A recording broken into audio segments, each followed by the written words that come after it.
I'm Josh Constine with TechCrunch TV, and I'm going to rant a little bit about Tidal, which is Jay-Z's music streaming service. So back in January, Jay-Z spent about $56 million to acquire a streaming music service focused on high definition streaming. So like HD, really high quality music. And then today he relaunched that service. And so here's the issue with the music business. A lot of artists are feeling like they're getting squeezed by the technology companies. Spotify, Apple, Google, these are big companies that make money not by selling music directly, but by selling iPhones and hardware, by selling ads and search results in an email. And a lot of artists just felt like the fate of their music was in somebody else's hands. And a lot of them were also angry about the royalties they were getting paid. They didn't feel like the tiny fractions of a cent that they were being paid for their royalties for streaming was enough. And they especially hated the idea of the ad-supported free tier on services like Spotify, where people don't have to pay anything to listen to their music, they just have to sit through a few ads. And so Jay-Z came out today with this big new service called Tidal, and I'm going to talk a little bit about why it's cool, but why I think it is doomed. So essentially what Jay-Z came out on stage today and said was, here, I have collected a bunch of the world's biggest recording artists, and they're all going to be part owners in my music service called Tidal. Those artists include dance music DJs like deadmau5 and Calvin Harris, other pop stars and hip hop stars like Kanye West, there's rock bands like Jack White of the White Stripes and Coldplay, there's traditional pop musicians like Madonna, Rihanna, Nicki Minaj, and they've all come together to start Tidal. And so what Tidal is a music streaming service where for $20 a month you can get infinite access to high definition recordings, or for $10 a month you can get the same standard definition that you're used to on other music services. And the big thing that they were trying to sell is the reason why people should sign up for this is that you're going to get exclusive access to early exclusive content. So that means when an artist like Jay-Z puts out a song, the idea is that he'll put it on Tidal first, and so if you're the only way that you'll be able to listen to it is if you pay for a subscription to Tidal, and eventually that music will come to other services. Tidal is also offering free experiences like videos, and so that all sells well and good. I think a lot of people really would like a richer music experience. Back in the day when we used to buy vinyl albums, you would get this big, beautiful piece of cardboard with the album art on it. It would have these inserts with lyrics and stories and pictures of the band, and it felt like a concerted listening experience where you'd put the record on your record player and you'd probably lay down in your bed and you'd just listen. And that was this really high definition, vivid experience with music. But nowadays, everyone basically just streams music while they're at their gym or on their way to work. They're checking their email or social networking while they're listening to music, and it doesn't have that same experience. Meanwhile, music has sort of been reduced to just being the song. Since we don't buy anything, we don't get any artwork or anything that comes with it. And I think a lot of artists have felt like that's a shallow listening experience. But the question is, do listeners really care about any of this? And my answer is basically no. So the high definition music experience that they're trying to sell for $20, most listeners cannot even tell the difference between standard definition and high definition. Some music engineers and professionals in the industry can't even tell. So the idea that the average person is going to really pony up twice as much as they would have to pay for Spotify just to get this high definition experience, I think that's crazy. There might be a few really obsessed music geeks out there, or people who have especially great ears who can hear it, but I don't think there's a lot of them.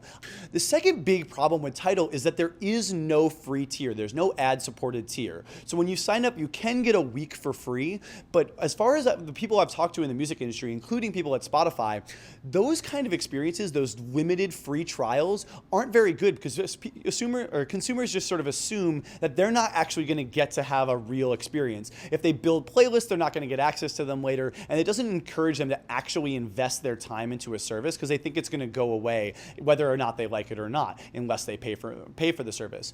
And Spotify has found that by having a free tier, they've had immense success converting people from an unlimited free tier that's ad-supported into them actually becoming paying music subscribers. So right now, Spotify says it has about 60 million total listeners and 15 million paying subscribers, but a lot of those paying subscribers were free listeners at first. So while the music industry you might hate the idea that their music is free, it's actually the gateway to getting people to listen to music and pay money for it. So back in the day, in the CD era, the idea was that the average consumer who bought music was spending about $20 a year on music, which really isn't that much. These streaming services are asking people to pay $120 a year. That's so much more. And so the only way that they can do that is to convince them of the amazing experience of being able to just search any song in the world and instantly listen to it. So I don't know if all of this song and dance that Tidal is doing is going to amount to anything, because I'm not sure it's actually going to be able to convert users. The experience itself, I've used Tidal a bit. It's exactly like Spotify. If you've used Spotify, you know exactly how Tidal works. There's a discovery area where you can find new music and new releases. You can save artists and albums and songs and playlists to your profile, so you can listen to them later, and you can share some links to songs like you normally would. What is special and what I'm fascinated by is the idea that Jay-Z actually paid the other artists equity in the company in order to get them to offer exclusives. This isn't them just saying, here, we're going to pay you some money up front to get the access to those. The idea is if the artists are actually invested in the company, literally, they will be more apt to do their all to promote the service, to encourage their fans to sign up, and to give their best exclusive content to Tidal at first.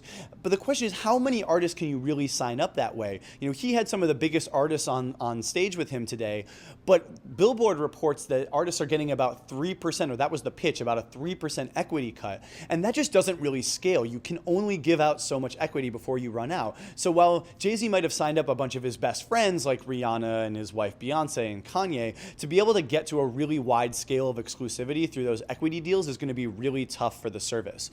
The issue with Tidal is that it feels like it was built for artists. It was like, what would the artists build if they were to build a music service? But you have to think of the consumer. You can't just think of what the artists would love or what would the world's biggest music listeners love. If you want something to really be successful, you have to build it for the average listener, and I just don't think that Tidal appeals to them.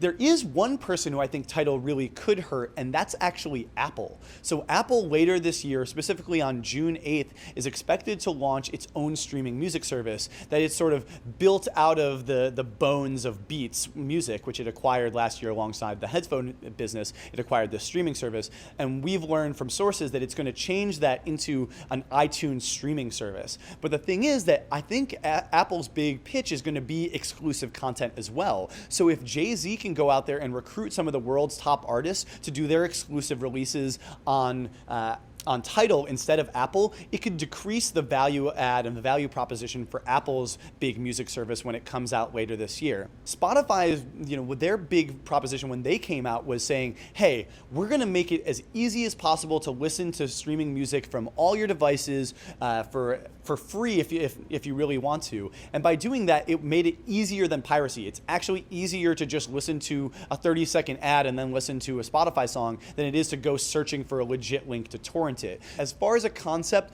I think Tidal is really cool. But in terms of a business that's going to succeed in actually bringing a better, richer listening experience to the world, it's just a bit too cumbersome, and I don't think it's going to succeed unless it figures out some way to convince people to pay that $10. And that's going to require not just cool exclusive playlists. You're going to need to be the only place to listen to the best music. So it's going to be a massive challenge for Tidal. No matter how cool the concept is, it's just sort of strapped with these problems with the music business that if you don't give it to people for free for first, it's really tough to get them to pay for it.